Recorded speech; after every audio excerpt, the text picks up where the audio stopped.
नमस्कार जी, स्वागत है तुहाडा साडे यूट्यूब चैनल स्टडी विद यश विशाल ते असी हाजिर हो चुके हाँ अज तुहाडे सामने एक बार फिर तो पॉलिटी दी क्लास लैके। पॉलिटी दी क्लास विच अज असी इंडियन कॉन्स्टिट्यूशन नूं कवर करांगे। इस नाल जो साडा पहला प्रश्न है, प्रश्न नंबर 1, हेठां लिखियां विचों किहड़ा शब्द भारतीय संविधान दी प्रस्तावना विच नहीं लिखिया गया है? ए प्रभुसत्ता, बी समाजवादी, सी लोकतांत्रिक, डी भारती। इसका जवाब ऑप्शन नंबर डी भारती है। भारती शब्द जो है वह संविधान की प्रस्तावना विच नहीं लिखा गया है। बाकी तीन शब्द जिवें प्रभुसत्ता, समाजवादी अते लोकतांत्रिक शब्द यह भारतीय संविधान की प्रस्तावना विच लिखे गए हैं, पर भारतीय शब्द नहीं लिखा गया है। प्रश्न नंबर 2, हेठां दिते कथनां विचों किहड़ा सच नहीं है? ए भारतीय संविधान दे लागू होण दी मिति 26 नवंबर 1949 है।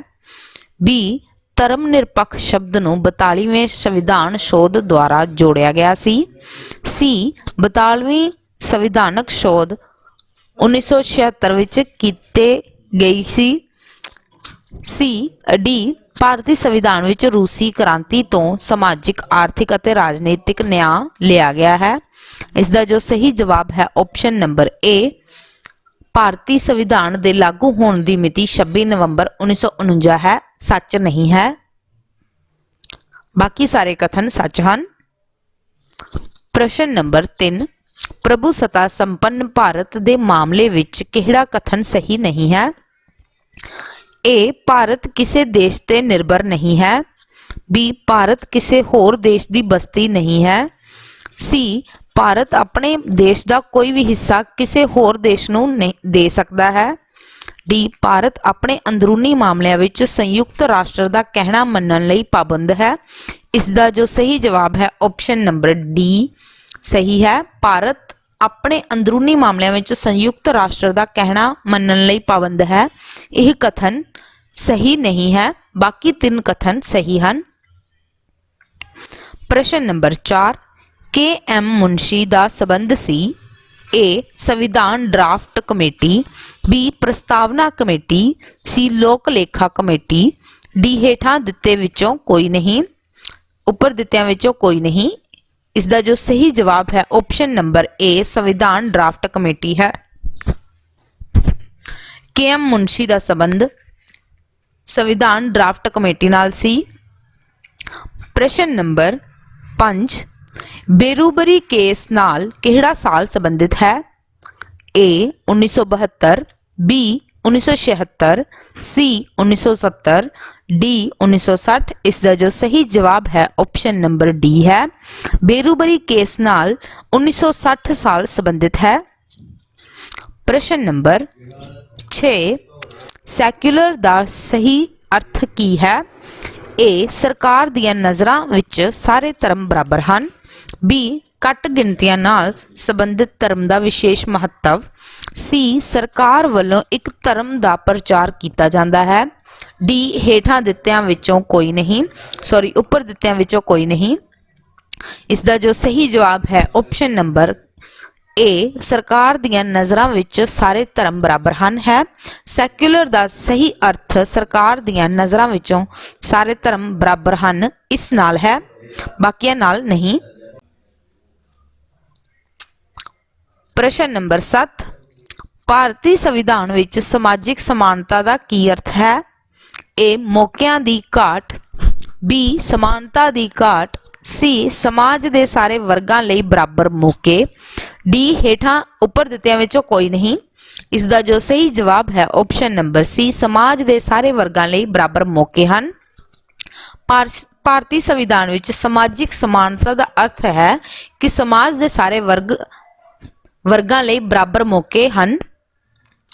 प्रश्न नंबर 8, हेठां दित्तियां विचों किसने कहा कि भारतीय संविधान की प्रस्तावना संविधान की मुख गल है? A Ernest Barker, B Jawahar Lal Nehru, C doctor Ambedkar, D Nelson Mandela. इसका जो सही जवाब है option number A Ernest Barker है। ਭਾਰਤੀ ਸੰਵਿਧਾਨ ਦੀ ਪ੍ਰਸਤਾਵਨਾ ਸੰਵਿਧਾਨ ਦੀ ਮੁੱਖ ਗੱਲ ਹੈ। ਇਹ ਗੱਲ ਅਰਨੈਸਟ ਬਾਰਕਰ ਨੇ ਕਹੀ ਗਈ ਸੀ।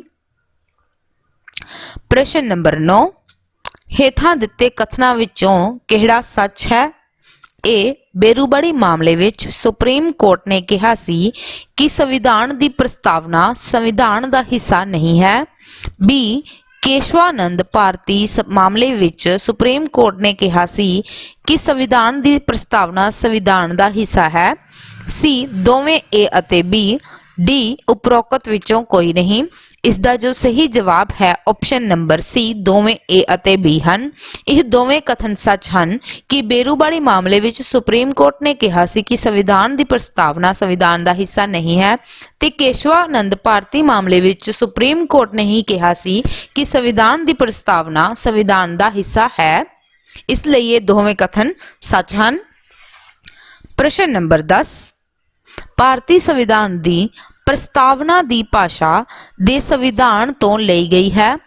A, America, B, Canada, C, Australia, D, Ireland. ਇਸ ਦਾ ਜੋ ਸਹੀ ਜਵਾਬ ਹੈ ਆਪਸ਼ਨ ਨੰਬਰ C, ਆਸਟ੍ਰੇਲੀਆ ਹੈ। ਪ੍ਰਸਤਾਵਨਾ ਦੀ ਭਾਸ਼ਾ ਦੇ ਸੰਵਿਧਾਨ ਤੋਂ ਲਈ ਗਈ ਹੈ ਜੋ ਕਿ ਆਸਟ੍ਰੇਲੀਆ ਦਾ ਸੀ। ਭਾਰਤੀ ਸੰਵਿਧਾਨ ਦੀ ਪ੍ਰਸਤਾਵਨਾ ਦੀ ਭਾਸ਼ਾ ਆਸਟ੍ਰੇਲੀਆ ਦੇ ਸੰਵਿਧਾਨ ਤੋਂ ਲਈ ਗਈ ਹੈ।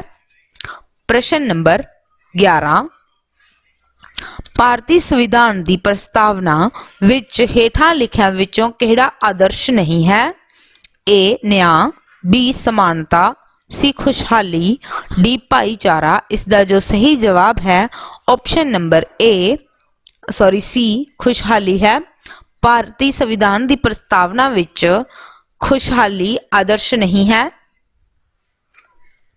ਪ੍ਰਸ਼ਨ ਨੰਬਰ 12, ਭਾਰਤੀ ਸੰਵਿਧਾਨ ਦੀ ਪ੍ਰਸਤਾਵਨਾ ਇਸ ਵਾਕਾਂਸ਼ ਨਾਲ ਸ਼ੁਰੂ ਹੁੰਦੀ ਹੈ।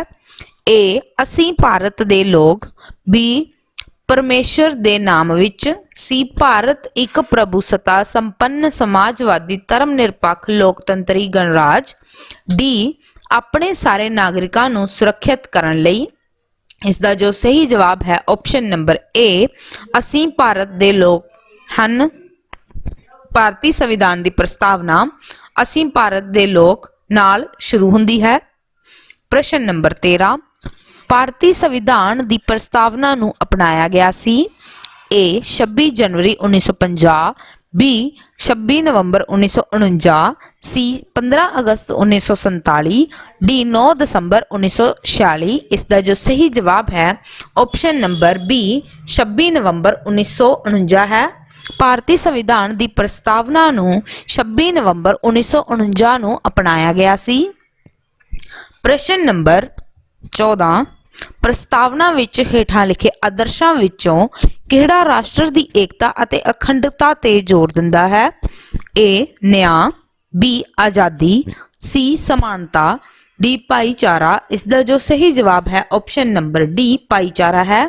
ਪ੍ਰਸਤਾਵਨਾ ਵਿੱਚੋਂ ਹੇਠਾਂ ਲਿਖਿਆਂ ਆਦਰਸ਼ਾਂ ਵਿੱਚੋਂ ਰਾਸ਼ਟਰ ਦੀ ਏਕਤਾ ਅਤੇ ਅਖੰਡਤਾ ਤੇ ਜੋ ਜ਼ੋਰ ਦਿੰਦਾ ਹੈ ਉਹ ਭਾਈਚਾਰਾ ਹੈ।